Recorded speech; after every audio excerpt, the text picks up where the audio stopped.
Imagine कीजिए एक ऐसे समय को जहां चारों तरफ सिर्फ ब्लैकआउट है।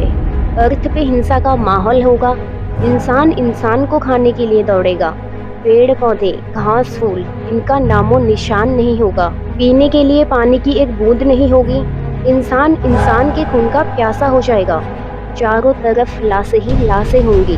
अर्थ पे सन्नाटा छा जाएगा और फिर एक दिन अचानक से बहुत सारे सूरज एक साथ उदय होंगे। आसमान से इतना पानी बरसेगा कि वो अपने साथ सब कुछ बहा ले जाएगा। उसके बाद होगी एक नई सुनहरी दुनिया की शुरुआत, जहां आप और मैं सिर्फ एक इतिहास बनकर रह जाएंगे, या फिर यूं कहें हमारा नामो निशान भी नहीं रहेगा। क्या सच में ऐसा मुमकिन है? सतयुग, त्रेता, द्वापर और कलयुग, ये इस पूरे सृष्टि की अलग अलग स्टेज है, जिसमें मनुष्य के फिजिकल यानी भौतिक, स्पिरिचुअल यानी आध्यात्मिक और मोरल एवोल्यूशन यानी नैतिक मूल्यांकनों को बहुत ही बारीकी से बताया गया है। इन चारों युगों में सबसे पावरफुल है कलयुग, जिसका टाइम ड्यूरेशन है 4,32,000 वर्ष और अभी कुछ 5,000 साल ही बीते हैं। वैसे तो ये चारों युग अलग अलग हैं, लेकिन इनमें एक चीज कॉमन है, वो है धर्म और अधर्म। लेकिन फिर भी इन चारों युगों के धर्म और अधर्म में जमीन आसमान जितना फर्क है। कैसे? आइए जानते हैं। सतयुग में देवताओं का वास देवलोक में था और असुर पाताल लोक में रहते थे। लेकिन त्रेता युग में धर्म अधर्म एक ही दुनिया में मौजूद थे, जैसे राम और रावण। फिर समय बीता, युग बदला और धर्म अधर्म एक ही परिवार में दिखने लगा, जैसे द्वापर युग में पांडव और कौरव। लेकिन समय के साथ कलयुग आया, जहां धर्म अधर्म एक ही मनुष्य के अंदर दिखाई देता है। आज हर इंसान अपने चेहरे के साथ साथ मुखौटे में एक दूसरा चेहरा लिए घूमता है, जो उसके दिखावे की दुनिया से एकदम अलग है। उसकी मानसिकता, उसके सोचने की शक्ति, सब कुछ एकदम अलग। यानी जैसे जैसे युगों का समय आगे चलता गया, मनुष्य भी अपनी धर्म की राह भूलता गया। उसके अंदर काम, क्रोध, लोभ, मोह, हिंसा और वासना बढ़ते गई। हम एक ऐसे रिलीजन, ऐसी दुनिया से आते हैं जहां न सिर्फ साइंटिफिक बातों को महत्व दिया जाता है, बल्कि वेद पुराण, भगवान, ईश्वर, गॉड, इन्हें भी उतना ही महत्व दिया जाता है। और इस बात को भी नजरअंदाज नहीं किया जा सकता कि हमारे पुराणों में लिखी गई बातें रियलिटी में हैं, जैसे मल्टीपल यूनिवर्स, जिसका पता साइंस कुछ 100-200 साल पहले लगा पाई। लेकिन हमारे पुराणों में इसका जिक्र हजारों साल पहले हो चुका है। इसके अलावा भी कई ऐसे सबूत हैं जो हमारे पुराणों में लिखी गई बातों को सच साबित करती हैं।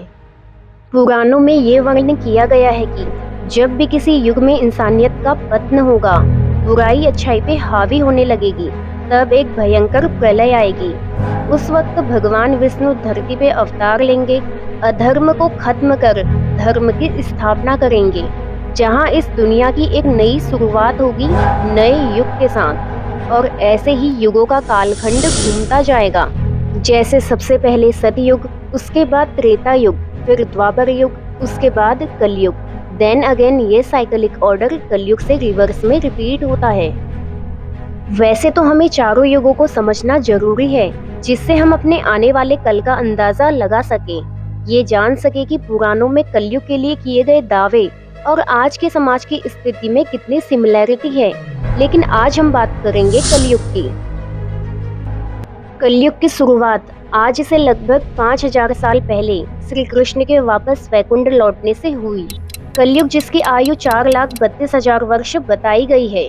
पुराणों में कलयुग का बारीकी से वर्णन किया गया है, जिसमें कहा गया है कि कलयुग में ब्राह्मण वेदों का पाठ नहीं करेंगे, क्षत्रिय अपने प्रजा की रक्षा नहीं करेगी, लोग लोभ, मोह, माया, गुस्सा और वासना में डूबकर अपने माता पिता का त्याग कर देंगे, जीव हत्या, तामसिक भोजन, अधर्म समाज पे हावी होने लगेगा, जिसकी शुरुआत हो भी चुकी है।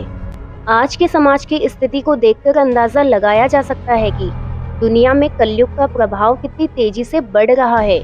लेकिन कहते हैं ना, जिस भी चीज की शुरुआत हुई है उसका अंत भी निश्चित है। ऐसे ही पुराणों में कलयुग का अंत भी बताया गया है। कहा जाता है कि हर युग की तरह कलयुग में भी भगवान विष्णु धरती पे अपना 10वां अवतार लेंगे, जिसे कल्कि अवतार के रूप में जाना जाएगा। जैसा कि हम सभी जानते हैं, श्री हरि विष्णु ने अलग अलग युगों में धरती पे अपने अभी तक 9 अवतार लिए थे। ऐसे ही कलयुग में भी होगा कल्कि अवतार।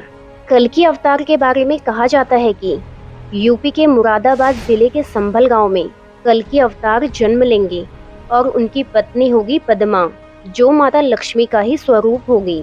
उनके गुरु होंगे भगवान परशुराम, जो कि 7 चिरंजीवियों में से एक हैं। इसके अलावा कलयुग में हमें अक्सर एक नाम सुनने को मिलता है, वो है कली पुरुष, जिसमें कली का मतलब है डार्कनेस। पुराणों की माने तो तीनों युगों में अभी तक जितने भी असुर, राक्षस और अधर्म देखने को मिला है, उससे कई गुना ज्यादा भयंकर है कलयुग का कली पुरुष, जो हमारे दिमाग से धर्म की भावना को खत्म कर देगा। कली पुरुष अदृश्य है, जो हमें दिखाई तो नहीं देगा, लेकिन हम पे हावी होकर अपने प्रभाव में कर देगा। अग्नि पुराण में ये कहा गया है कि भगवान कल की 64 कलाओं से परिपूर्ण होंगे। तीर, कमान, तलवार उनके शस्त्र होंगे और उनका वाहन होगा देवदत्त नाम का सफेद घोड़ा। लेकिन कली पुरुष इतना ताकतवर है कि भगवान कल्कि के इस युद्ध में 7 चिरंजीवी उनकी मदद करेंगे। अगर हम अभी तक के समय की बात करें तो हमें लगता है कि घोर कलयुग आ चुका है, लेकिन ये अभी कलयुग का 10% भी नहीं है। जब पहला वर्ल्ड वॉर हुआ तो उसमें लगभग 4 करोड़ लोग मारे गए। दूसरे वर्ल्ड वॉर में लगभग 7.5 करोड़ लोगों की जान चली गई। Israel war, IS attack, India Pakistan युद्ध, ये सभी अभी कलयुग की शुरुआत है।